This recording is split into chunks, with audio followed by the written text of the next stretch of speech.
বিশ্বনবী দাঁড়িয়ে খুতবা দিচ্ছেন, এক সাহাবী এসে বলেন, নবী, মদিনার মধ্যে পানি নাই, অনাবৃষ্টি, দুর্ভিক্ষ, আপনি একটু দোয়া করেন যাতে বৃষ্টি হয়। কিসের দোয়া?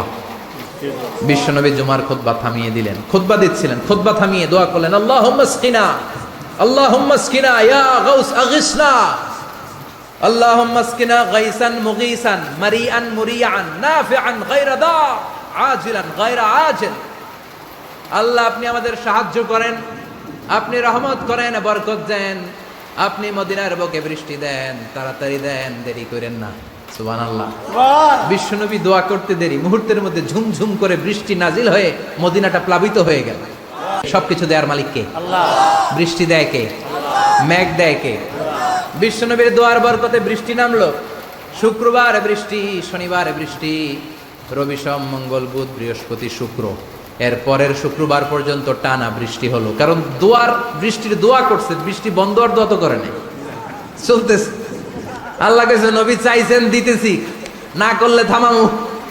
সুবহানাল্লাহ কইবেন না? বৃষ্টি হইতে হইতে মদিনায় বন্যা, মরুভূমির দেশ, কি পরিমাণে হেভি রেইনফল হলে মরুতে বন্যা হয়। সুবহানাল্লাহ পড়বেন না?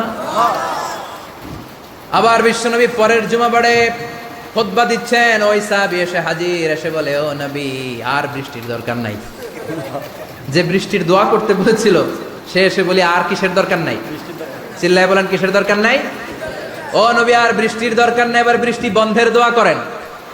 বিশ্বনবী আবার হাত তুলে বললেন, আল্লাহুম্মা হাওয়ালাইনা ওয়ালা আলাইনা, মানে আল্লাহ, আপনি বৃষ্টি দেন, তবে এই এলাকায় না, ডানে বায়ে সামনে পেছনে চারদিকে দেন।